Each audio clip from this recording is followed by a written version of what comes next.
Ikaze nanone mbahaye ikaze ku ijambo ry'umwimerere. Karibu ku ijambo ry'umwimerere. Germain Muhirwa. Shalom Bashem Adonai Elohim Elohei Avraham Yitzhak Veyaakov maze anachimu cholochim lilochot hayom. Mbanje kubasuza mu izina ry'Uwiteka Imana ishobora byose, Imana ya Abraham, Isaac na Yakobo. Uyu munsi tugiye kureba iki? Tugiye kureba kwibuka ku nshuro ya 31. Ariko mbere yo kwinjiramo reka tubanze dusasire ibyo tugiye kuvuga. Kwibuka jenoside yakorewe Abatutsi ku nshuro ya 31, reka tuze tubyinjiremo aho mbasobanura ku gitabo nanditse kuri jenoside yakorewe Abatutsi mu Rwanda mu mwaka w'1994, uko ijuru ryagejwe mu Rwanda mu mwaka w'1994, jenoside yakorewe Abatutsi. Mbere yo kwandika igitabo rero narabanje nandika igitabo urukundo nyarukundo rubonekera mu mwuka, ukuntu turi umwuka turi roho, ahubwo tutari uyu mubiri abantu babona inyuma. Ntabwo turi uyu mubiri abantu babona inyuma, ahubwo turi roho umuntu nyamuntu aba ari muri weho.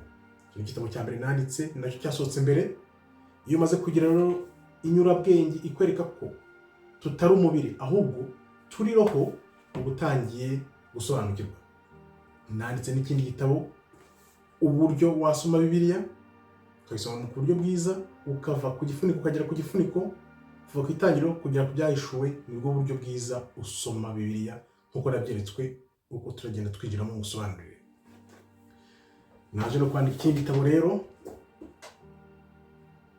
amagambo 1000 yagufasha gusigasira ubugingo bwawe, uko nakijijwe n'ukwizera. Iki gitabo nacyo nanditse kindi. Noneho nyuma nza kwandika ikindi kivuga ko ntatewe isoni no kwakira agakiza, ko uburyo bwiza bwo kugira ubuzima bwiza ubusanga mu ijambo ry'Imana, uvuka bundi bushya. Kuvuka bundi bushya rero nibyo bintu nagushishikariza kugira ngo nawe uze mu gakiza. Ibyo rero ni ibitabo nanditse 4 bya mbere.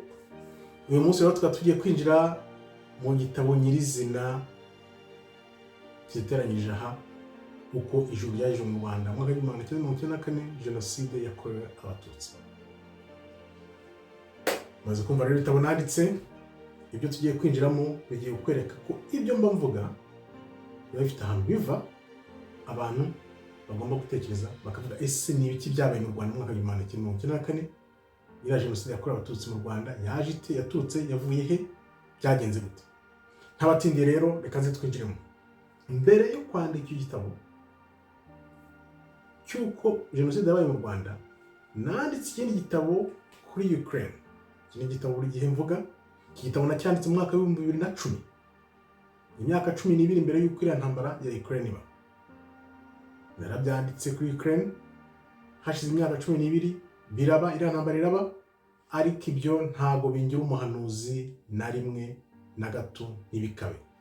Kanze mbisobanure kuko bifite aho bihuriye n'ibyo nanditse ku Rwanda. Ibi bintu ntago bingira umuhanuzi na gato. Babandi babyuka mu gitondo bakita abahanuzi, sinzi aho babikura, sinzi uwo babibabwiye, ko nzi neza ko Imana yabatavuganye. Nk'ibi bintu nabyakiriye 2010, ndabyandika bibaho, ndabifata ndabitunga bibaho. Hashize imyaka ingahe? Nk'icumi, ijwi riragaruka rirambwira bya bintu bishyira mu gitabo. Bishyira mu gitabo, imyaka 2 nyuma ya ntambara yitiba igitangira. Urumva nabyanditse mu mwaka wa 2010 bibaho, nyuma y'imyaka 12 intambara ya Ukraine iraba. Ibyo ntabwo bingira umuhanuzi ntibikabe. Ntabwo mbi umuhanuzi, kuko abahanuzi ndabazi ko bari bameze, ba Yeremiya, ba Yesaya, ba Ezekiel, ba Amos, ba Samuel, ba Obadaya n'abandi benshi cyane, ba Habakuki. Abahanuzi bari bakomeye, bavuganaga n'Imana direct. Yewe rero ntabwo navuganaga n'Imana ishobora kumuha ubutumwa gutya nkabugeza ku bantu, akaba ari ubutumwa buri aho ngaho. Maze kumva rero ko giye bitangira umuhanuzi, ariko ijwi ry'Imana hari igihe rikuzaho rikaguha ubutumwa. Maze rero mbwira abantu batukana, bandike batukana, buri gihe iteka ndababwira nti, utazi igisekuru cyawe cya 8 cyangwa icya 10 kugeza ku cy'icumi, igisekuru cya 8 utakizi, utazi igisekuru cya 10, icecekere witukane. Rekeraho, kuko ntabwo ubuza abantu abantu bakomoka. Kuvuga bagenzi bawe ntacyo bikungura. Ese byibuze uzishyize ku cya 8 cyangwa cya 10. Niba utabizi icecekero rekeraho. Twinjire rero twagiye mu gitabo nyizina tugiye kuri uyu munsi. Igitabo nta kindi rero tugiye kuri uyu munsi ni iki ngiki, uko ijuru ryagejejwe mu Rwanda mu mwaka wa 1994, jenoside yakorewe abatutsi. Iki gitabo gifite amapaji hafi 600 arenga, nacyanditse mu mwaka wa 2014. Urumva ko hashize imyaka 11 hafi 12 irenda kuzura, bihura na byandi bya Ukraine. Ibya Ukraine nabyo nabyanditse muri 2010, 2022 iriya ntambara irabashize imyaka 12. Ibyo mu Rwanda nabyo rero nabyanditse 2014, none dore 2025 ibiri kuba. Dore biri kuba ibintu bifite aho bihuriye, imyaka ishize 11-12 birasoza bikaba gute. Urabona hano kuri iki gitabo uko ijuru ryagejeje mu Rwanda nashyizemo ikiraro. U Rwanda rumeze nk'ikiraro gicitse. Mbere yo kujyamo rero reka nkubwire uko byagenze. Uwo munsi nicaye njya kumva numva ijwi ry'Imana rinjeho rirambwira ngo andika igitabo, andika igitabo, andika igitabo. Niyo bwa mbere numvise ibintu byo kwandika igitabo, ntabwo nari mfite mu nzozi zanjye, mu ndoto zanjye cyangwa ibitekerezo byanjye, nta kintu na kimwe cyo kwandika igitabo cyari kindimo. None iryo jwi rimbwiye andika igitabo, andika igitabo. Ndaribaza nti ndandika igitabo kuki? Ku byerekeye iki? Ngitegereje ijwi rirambwira ngo andika igitabo ku bintu byabaye mu Rwanda 94. Ndaribwira nti ibintu byabaye mu Rwanda 94 birazwi n'ahantu hose, abantu babyanditse ibintu byinshi cyane, ni ibiki bishya ngende bwandikeho. Kumbi ntabwo nari nzi ko ari ubutumwa bukomeye Imana ashaka kuma, kuko uko nacyanditseho nta hantu namwe nigeze mbyumva uko ijuru ryagejeje mu Rwanda mu mwaka wa 1994. Narebaga u Rwanda nkareba ijuru kugerageza nkabona ntawe ndi kubyumva, ariko iryo jwi rirambwira ati nzabigusobanurira. Ari naho naje gukura agakiza. Kuba narakira agakiza nabikuye kuri iki gitabo nyandika. Rero ntagira kubwira iby'iki kiraro, uko ijwi ryahise ringaragariza ko u Rwanda rumeze nk'ikiraro cyagiye gicika. Ibi rero bikaba byaratangiriye mu mwaka wa 1800, ariko ikiraro cy'u Rwanda gitangira gucika mu myaka 59, 73, bigeze 94 biba akarusho. Byatewe n'iki? Ni ukuvuga ngo uko ikiraro cy'u Rwanda cyacikaga gicika, niko n'abazungu bari bararebye ko u Rwanda bagomba kuzagira ikiraro cyo kwambuka bajya muri Kongo, basubiye muri Kongo. Niyo mpamvu ubona hano nashyize amabendera, irya Amerika n'iry'Ubufaransa, ntazo bivuye. Ibi bintu ntabwo nabitekereje, byaraje gutya gusa yisanga biri hano. Ntabwo wambwira ngo u Rwanda rwabaye nk'ikiraro cyagiye gicika 59, 73, 94, noneho abandi nabo baze babona u Rwanda nk'ikiraro cyo kwambukiraho bajya muri Kongo. Akaba ari byo bibazo biriyo uyu munsi. U Rwanda barugize nk'ikiraro cyo kwambukiraho kugira ngo bajye muri Kongo, nubwo twebwe abacu bapfaga ugiye muri uwo mujyo wo baza muri uwo mujyo babonaga ko bagomba kwagira ikiraro cyo kwambukiraho muri Kongo. None rero nanditse igitabo, paji 100 cyaguhagarara, 200, 300 cyaguhagarara, 400, 500 cyaguhagarara, ariko noneho mbaza Imana niki cyabaye, kubera iki wabyemeye? Urabona ryajwi rihora rigaruka buri gihe, abantu babaza Mana kuki wabyemeye, ni biki byabaye mu Rwanda. Mbere yo kujyayo gatubanze turebe ukuntu iriya jenoside ishobora kuba yarashobotse. Urumva ntabwo ndi buvuge ibintu byinshi cyane, amapaji 600 ntabwo nayashyira mu minota 20 cyangwa 30. Ni byinshi cyane, neretswe byinshi, kandi nzi ko ibyo neretswe kubera n'ibintu nagiye nandika byose, ibitabo byose nagiye nandika binyemeza neza ko kwaba kuri. Turaza wenda kuganiraho ndebe ibyo navugaho. Nagize kwibaza, ndavuga nti iriya jenoside kuki yagenze uko yagenze. Dusome Samuel wa mbere 15 kabiri wenda kugeza kuri 3. Nahise mbona ko ibintu byabaye mu Rwanda ni Bibiliya. Ibintu byabaye mu Rwanda ni Bibiliya yigendera. Ndi bukwereke, nkwereke neza ukuntu Bibiliya yigendera, ukuntu ibintu byabaye ku Rwanda nta handi hantu byegeze biba, ahubwo byabaye muri Bibiliya. Dutangire twinjiremo wumva ukuntu bimeze. Samuel wa mbere 15 kabiri kugeza kuri gatatu. Uwiteka Nyiringabo baravuze ngo nibutse iby'abamareki bagiriye Abisiraheli ubwo batangiraga mu nzira bava muri Egiputa. Imana Uwiteka iri kwibuka iby'abamareki bakoreye ubwoko bw'Imana buva muri Egiputa. None genda urwanye abamareki ubarimbure rwose n'ibyo bafite byose, ntuzababarire na gato, ahubwo uzice abagabo, abagore, abana, impinja n'abonka, inka n'intama, ingamiya n'indogobe. Ibyo narabisomye mpita mvuga nti bimeze nk'ibyabaye mu Rwanda. Mu Rwanda baricaga bakica abagabo, bakica abagore, bakica impinja, bakica kugeza no ku itungo, ngo ko umuntu hari umutuzi gusa yavutse uko ameze bakarimbura. Nta handi hantu byabaye. Ibi bintu urabona ko biri muri Bibiliya gusa, nta handi hantu byabaye, na hamwe ntaho byabaye. Uru ni urugero rwa mbere ukorera kuri ibi bintu. Natekereje ndavuga nti se umuntu wakoze ibirano byo mu Rwanda wayipuranifinze, wakoze pura yabyo, ashobora kuba yarabisomye muri Bibiliya. Ntangira kwibaza gutyo. None rero ndakomeza mbaza Imana ndavuga nti mbwira icyabiteye.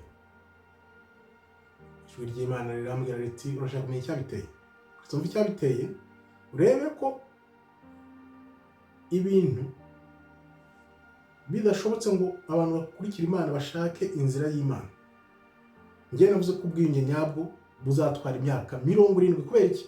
Kubera ko iyo urebye ibintu abantu bandika, urebye ibintu abantu bavuga, ureka imitima y'abantu ntabwo bajya biga. Abantu ntibiga.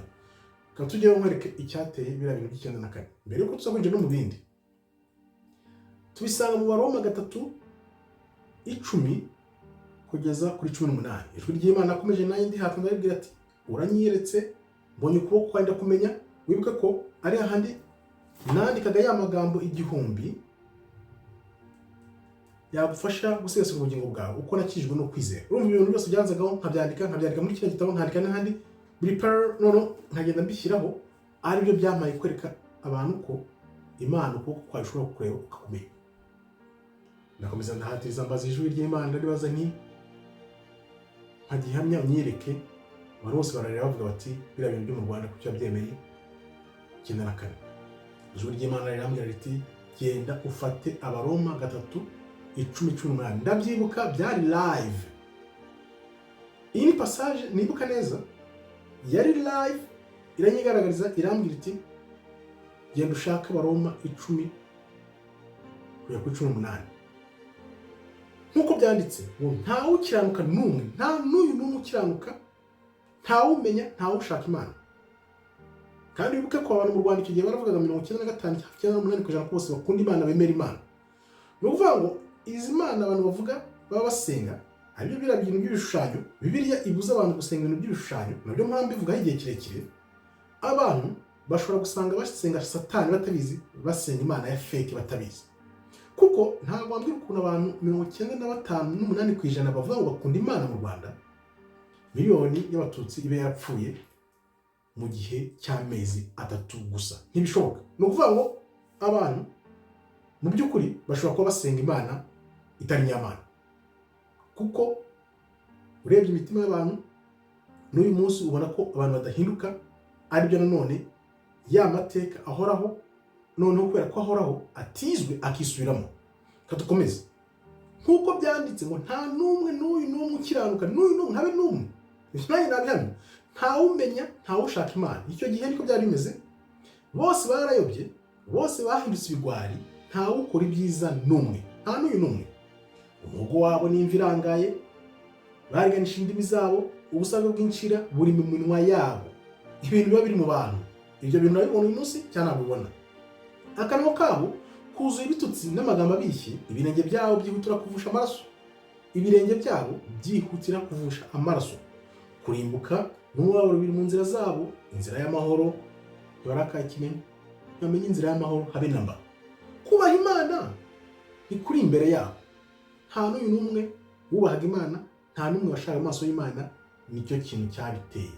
Ni ukuvuga ngo Imana nyine bayiteye umugongo, nayo bateye umugongo, irabareka biraba. Kubw'iyo mpamvu rero nkakubwira nti we muntu wari mu Rwanda 94 kirya gihe, siniyumvisha ko ushobora gufata ibyabaye 94 jenoside yakorewe abatutsi, ibyo ngiye nita uko ijuru ryagejejwe mu Rwanda mu mwaka w'igihumbi kimwe magana cyenda 1994 jenoside yakorewe abatutsi, kubera ko Imana yarabaretse nyine biraba, kubera ko abantu bose banze Imana. Ntabwo ushobora gufatira jenoside ngo uvuge ngo ni double genocide n'ibyabaye mu ntambara, kuko narabisobanuye. Ndibaza umuntu utekereza, ufite umutima, ufite ubwenge, agasubiza inyuma ubwenge akareba 94 mu kwa 4, kwa 5, kwa 6 kugeza mu kwa 4 uko byari bimeze, ukabigereranya n'ibyaha bya mu ntambara cyangwa ubwicanyi bwo mu ntambara cyangwa ibintu byabaye mu ntambara, kuvuga ngo ni double genocide. Ndi umuntu utanga ijuru, sinzi ko nari guha, kuko urebye ibintu abantu banyuzemo 94 mu kwezi kwa 4, kwa 5, kwa 6 kugeza mu kwa 7, ukavuga ngo urabihuza n'ibintu by'intambara cyangwa se byabaye Kongo nyuma, ibyo bintu ntaho bihuriye. It was not a double genocide and will never be a double genocide. Abantu ahubwo nibyo navuzeho. Kuki abantu bavuga ibyo?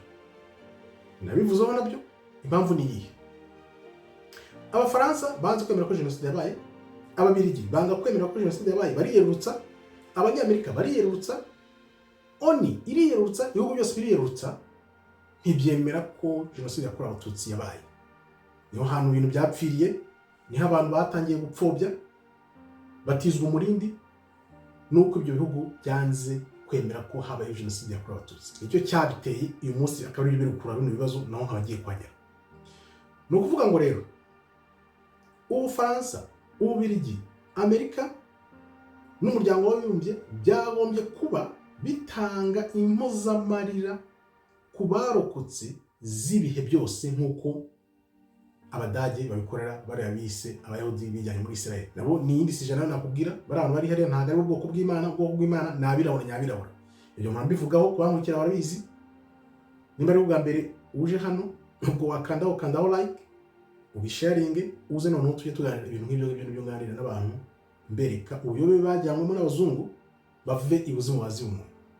Kubera iyo mpamvu rero, kubera ayo mahanga yanze kwemera ko jenoside yabayeho ngo bayemere, batanga impozamarira zibaho zihoraho iteka ryose, niyo mpamvu ubona jenoside bayiciye amazi, bagapfobya noneho n'abandi b'Abanyarwanda bagizemo uruhare, bagahita bapfobya, bagashaka kubigira match nil, bavuga ngo ni double genocide, kubera ko nyine babona abazungu nabo banze kubyemera.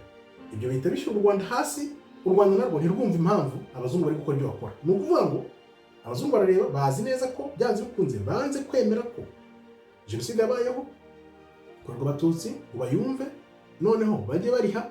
Ariyo mpamvu za video zacishanye kuri YouTube, Bill Clinton avuga ngo bari bazi ko hazapfa abantu 50,000. Aho ngaho nawe wahita wibaza, bari babizi gute? Byagenze gute?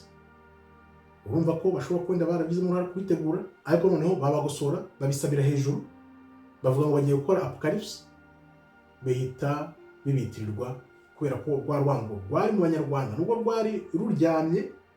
Ababiligi nabo abazungu bandi, kubera gahunda zabo zo kwambuka bajya mu Rwanda nk'ikiraro bajya muri Kongo, barakongeje, baze gukongeza, noneho abo tuira mu Batutsi bashaka kubarimbura ku manywa y'ihangu, babahiga kuva mu gitondo kugeza nimugoroba. Ibyo ngiye nita muri iki gitabo full time job. Barafite nk'aho ari full time job, barazinduka mu gitondo bakirwa bica umugoroba wose, umunsi ukarangira. Nta hantu na hamwe ku isi byari byaba aho abantu bafata kwica bakabigira umwuga, iminsi 100 ikarangira bica umunsi ku munsi. Ibyo nita mu gitabo ntaho ari siganwa marathon byo wishe benshi. Ibintu byabayeho, ababihakana cyangwa se babipfobya, no kuvuga ngo Imana nayo wenda ifite uko izabagenza, kuko byanze bikunze. Niyo ufashe ibintu byabaye 94 hariya kuva mu kwezi kwa 4, kwa 5, kwa 6, kwa 7, ukamera nkaho nta byabaye.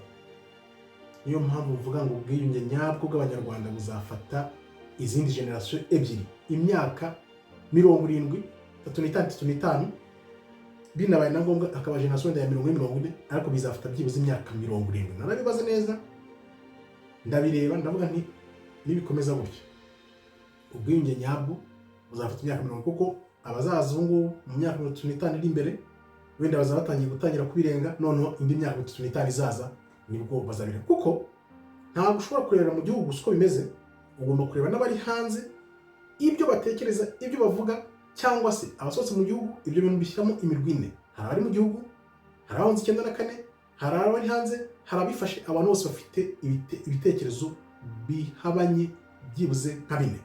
Abantu rero kugira ngo bazashyire hamwe biyunge, ibintu bizafata amajenerasiyo byibuze abiri. Turebe rero, ntabwo dushobora kuvuga kuri ibintu tutagiye ku kibazo cy'u Rwanda n'u Burundi. Ikibazo cy'u Rwanda n'u Burundi reka tukijyeho, naho nkwereke uko ibintu bimeze. U Rwanda n'u Burundi bimeze nka cosinus na sinus ku bantu bize iby'imibare, uko iriya mirongo inyuranamo muri plot imwe. Ku gishushanyo kimwe ufashe umurongo wa cosinus ukawunyuzamo wa sinus, uko bigenda binyuranamo nk'uko bikwereka aho ngaho, niho ikibazo cy'u Rwanda n'u Burundi kimeze giteye, kandi it's by design. Ni ibintu byateguwe mu gitabo bivugamo uko ababirigi bafashe iby'amoko yabo Abahoro n'Abafurama bakabizana mu Rwanda. Noneho mu Burundi niba hategeka umuhutu, mu Rwanda akaba hategeka umututsi. Niba mu Rwanda hategeka umututsi, mu Burundi akaba hategeka umuhutu. Nuko babigenje. Ari nayo mpamvu n'uyu munsi u Rwanda rufitanye ikibazo n'Ububirigi, none ukaba mu Burundi buri kuzamo. That's the same design nakubwiraga mu kanya, niko byagenze. Tutangire rero kuri iki gishushanyo. Urabona Burundi buri hejuru. Burundi 5-9 nta kibazo bwari bufite, ariko mu Rwanda 5-9 abatutsi barishwe. Noneho bahungira he? Bahungira mu Burundi. Bagezeyo 72, nibwo ureba hariya abahutu b'u Burundi bashatse kwigana ibyo abahutu mu Rwanda 5-9 bari bamaze gukora, biba ingaruka z'ibyabaye mu Rwanda, kubera ko bashaka gukora kopie kore. None abatutsi b'u Burundi niba bafite igisirikare babiraramo, barabarimbura. Ibyabaye integanamahanga nabyanditseho nabyo bivuga ko byabaye, ko byagenze, kubera ko bashatse kwigana ibyabaye mu Rwanda 5-9. Ariyo mpamvu u Burundi wumva ko habaye ibirano 72.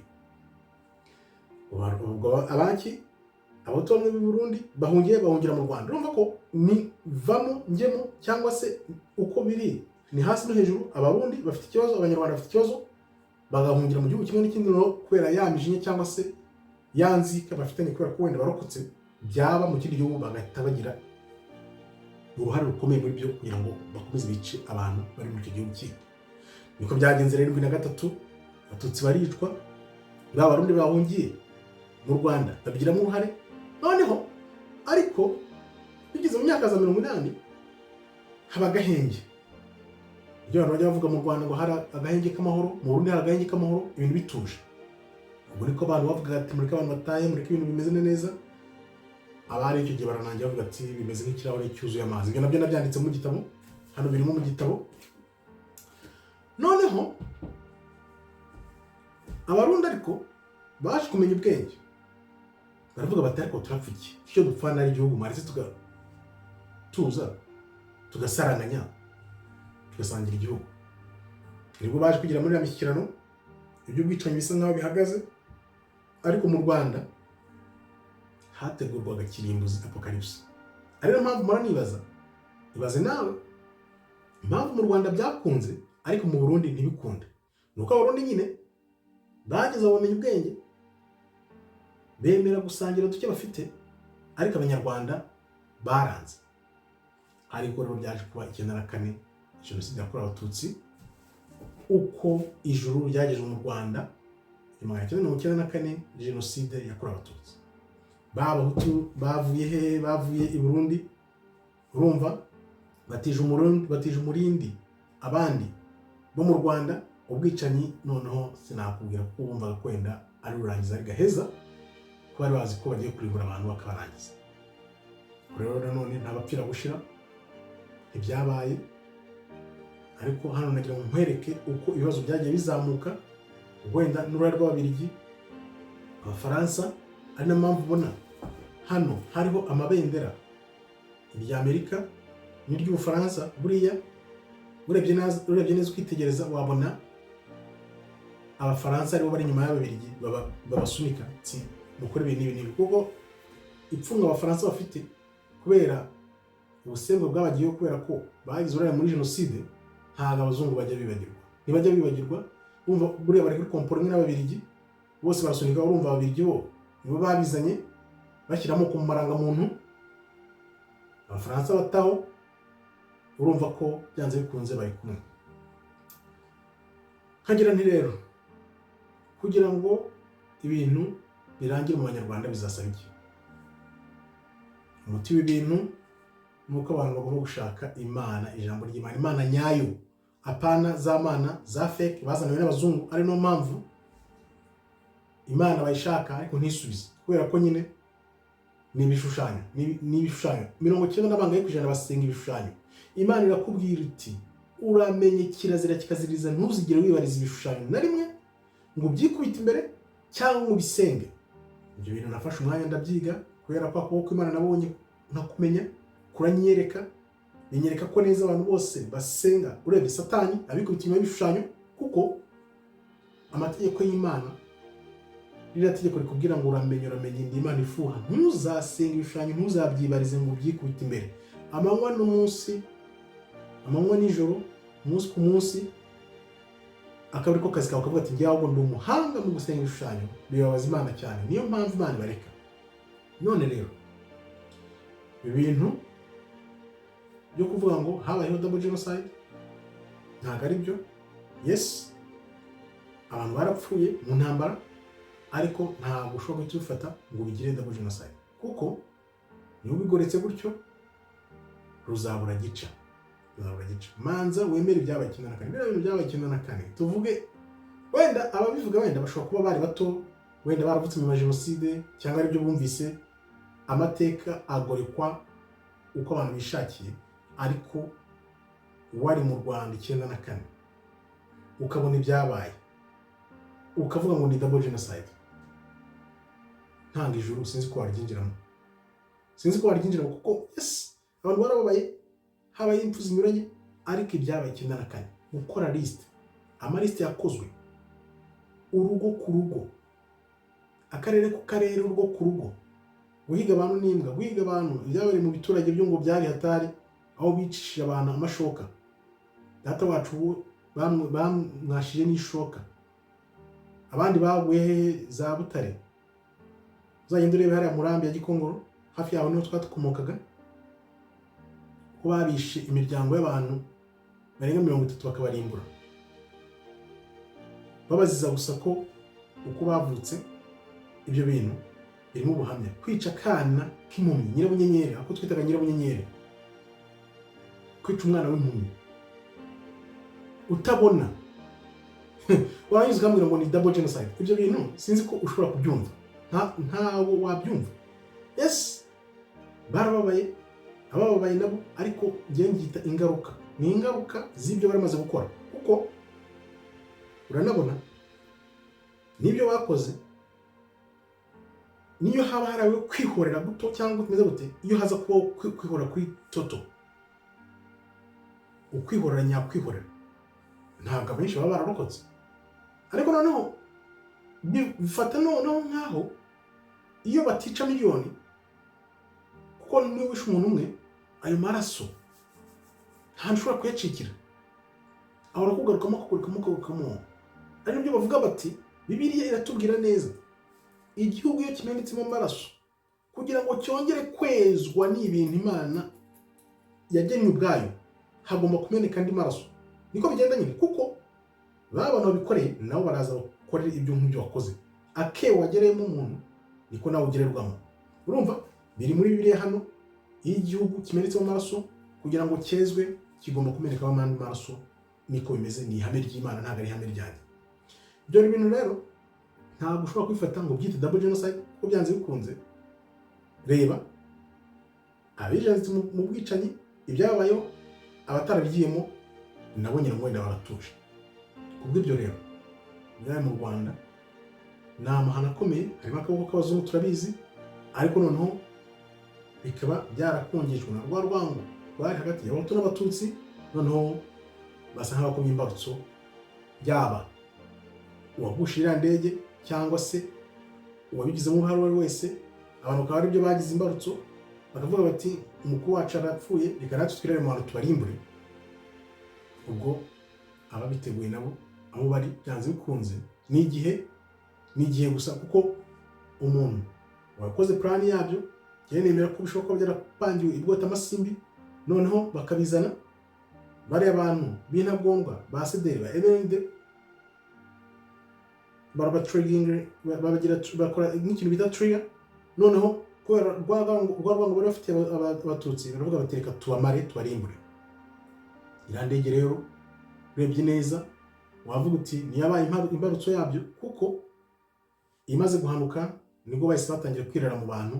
Ubwo ibindi ibyo enquête zizakora cyangwa zizerekana ubwo nibyo tuzamenya. Nubwo bavuga bati turacyabikurikirana, bakabibika kubera ko wenda bafite uruhare babigizemo, abazungu nabo banze kubishyira hanze ngo tumenye uko byagenze. Ariko byanze bikunze someone azi uko ibintu byagenze. Urumva abazungu nanone bateza ikibazo, bakareba ko abantu bakifatamo bakazana igisubizo. Ni ukuvuga ngo ibibazo baguteje barakureka bakareba uko ubyifatamo, noneho bakuzanira igisubizo uko bashaka. Ngaho reba u Rwanda abantu rwahombye, abapfuye bishwe muri jenoside yakorewe abatutsi, abishe burya nabo abantu bakunda kubibagirwa, kuko nabo bafite ikibazo. Rero nk'umuntu wenda uwishe nk'abantu batatu bane, abantu kwica umuntu mwabanye, mwabyirukanye, mwanwanye, mwasangiye, niyo abantu batakumenya, niyo wabihisha bigahishirwa, umuntu araryama agasinzira. Sinzi ko bishoboka, gusa ibyabaye mu Nyarwanda nta handi hantu byabaye. Ni Bibiliya, ntabwo turarangiza nkwereko na Bibiliya. Wibuke ko jenoside irangiye ababigizemo uruhare cyangwa se abandi barafite bene wabo babigizemo uruhare, igihugu cyose cyarahunze hafi miliyoni 5. Nta handi hantu byabaye usibye muri Bibiliya gusa. Nta handi hantu byabaye, ni Bibiliya gusa. Urumva rero ko Bibiliya tubaza ngo ubuhanuzi butakibana byose. Biriya bintu byabaye mu Rwanda 94, uko ijoro ryageje mu Rwanda mu mwaka w'1994 jenoside yakorewe abatutsi. Biriya bintu bimeze nk'aho ari Bibiliya, kuko urabona nabigusomeye muri Samuel wa mbere, genda wice abagabo, abagore, abana n'iyonka n'amatungo. Urumva byabaye muri Bibiliya gusa. Umuvuduko barisheho kubigira full time job, abantu bakabyuka mu gitondo bajya kwica umunsi wose ukuzura ukarangira, bugacye bakisubiza, bugacye bakongera, barangiye bahunga ari miliyoni hafi 5.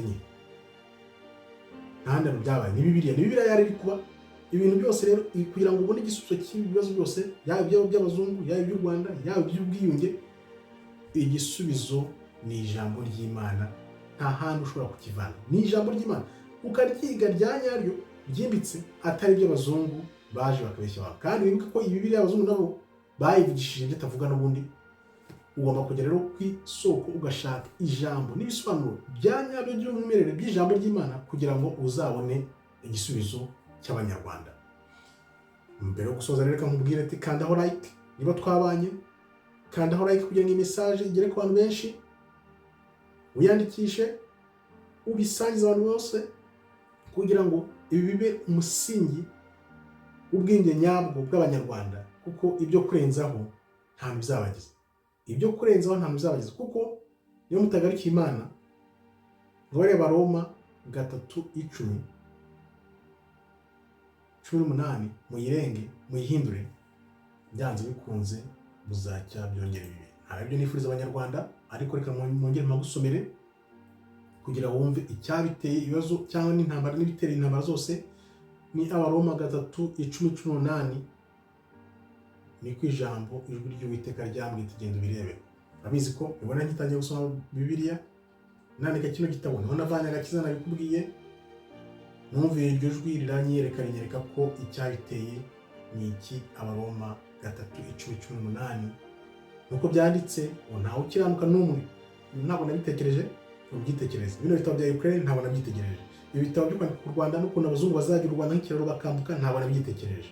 Bifite aho byavuye, ntawumenya, ntawushaka Imana, bose barayobye, bose bahindutse ibigwari, ntawukora ibyiza n'umwe, habe n'uyu n'umwe, habe n'uyu n'umwe. Abantu bavuga ngo bakunda Imana n'uyu munsi, njye nabiguhamiriza ko benshi bibeshya ngo bakunda Imana, ariko nta n'umwe. Ibyo ni ibintu nzi, nanjye nitangaho urugero, ndagerageza uko nshoboye, ariko nkavuga ati Imana mbabarira umfashe ngumemo. Umuhogo wabo n'imvi irangaye, ibyo bintu urabibona bibaho. Baganisha indimi zabo, ubusabwe bw'incira buri ku minwa yabo. Ibyo bintu byose, akanwa kabo kuzuye ibitutsi n'amagambo abishye, ibirenge byabo byihutira kuvusha amaraso gusa. Ibyo bintu ndabibona n'uyu munsi biba biriho. Ni ukuvuga ngo nta n'umwe ushaka Imana, abantu bateye umugongo Imana. Kurimbuka n'umubabaro biri mu nzira zabo, inzira y'amahoro ntabwo bakimenya. Ni ukuvuga ngo ibintu byanditsemo byabayeho ku ngoma z'aba kera. Hari uzabona uvuga ati ibyo bintu ni ibya kera. No, yes, Imana niba yanditse ibintu uko yari imeze ejo hashize, uyu munsi n'igihe kizaza, ni Imana imwe. Imana ihoraho ari imwe, ari impamvu bya bintu bigenda bigaruka. Uvuga ngo rero niba ubona ibi bintu uyu munsi biriho, wongera mu ijambo, ushake amaso y'Imana ikwiyereke, iguha agakiza. Mpamvu mbabwira nti ufite imyaka ingahe? 20, 30, 40, 50, 70, 80, yose n'ijana, wari wafata umwaka n'uyu n'umwe ngo usome ijambo ry'Imana, umenye ubuzima bwawe. Ubu ni ubuzima bwawe. Abantu babona ubuzima dufite ntibibuke ko umuntu nyawe n'ukurimo n'iroho ikurimo, kandi iyo roho ibiyitunga ni ijambo ry'Imana. Ni ijambo ry'Imana. Ibyo bintu bitarabisobanukirwa, ukirirwa wirukanka mu bintu by'ibintu, amazu, imodoka, ibyo byose, ibintu birashira. Umubwiriza yaragize ati byose ni ubusa, ni ubusa, ni ubusa. Iyo umaze kubisobanukirwa, ukagira inyurabwenge, nibwo tuzi ko ugateka nshaka amaso y'Imana umutima wanjye wose n'ubwenge bwanjye bwose n'imbaraga zanjye zose. Niko kunesha, niko gutsinda. Impamvu rero taramenya ibintu nk'ibi ngibi wibere mu by'isi, ndakureba nubwo atari ko Mana wambabariye, ukiyereka nk'uriya muntu nawe nk'ibyo wangiriye. Noneho kubera ko Imana iba yaratwiretse, hari igihe wenda tugira ngo n'abandi bantu niko babibona, ariko noneho hakabaho umuntu akwibutsa ati nyamara burya ibyo bintu ubona, ibyo bintu uvuga, benshi ntabwo ariko babibona. Bibere mu yindi si utamenya. Harimo amasi menshi anyuranye, kubera ibiberwa mu isi ni byinshi ko tugenda twihugura. Umuntu asoma buri gihe, ni kubona ko hari ibintu bishyashya. Nkagira nti rero abantu bari mu n'ibibazo, ababuze ababo, mwihangane. Imana niyo yonyine izomora inkovu n'ibibazo by'Abanyarwanda bagiye bahura nabyo, cyane cyane byabaye 94. Ariko n'abishe nabo ni ukubasabira kugira ngo imitima yabo bayigurire Uwiteka. Wenda Uwiteka nyine ushobora kuyisana, naho ubundi ku bwa muntu bihora ari ibintu byo guhangana.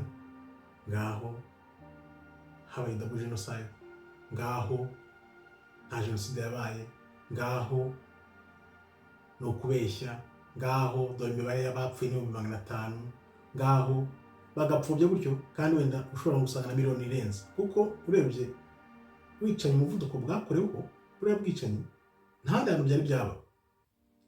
Cyari igihugu gito, hakoreshwa amaradiyo byinshi cyane, nanditse muri igitabo byinshi cyane. Urumva amapaji 600 nanditse ibintu byinshi cyane. Nanjye hari igihe ngyibuka, nongera kubyibuka neza, njyamo nkareba ibyo nanditse uko bingana, nkandika, nkerekana ibyo bakoresheje, nkereka byose uko byagenze, uko byatangiye ku myaka y'800 kuva ku bwami kuzamuka kugeza 94 bibaye.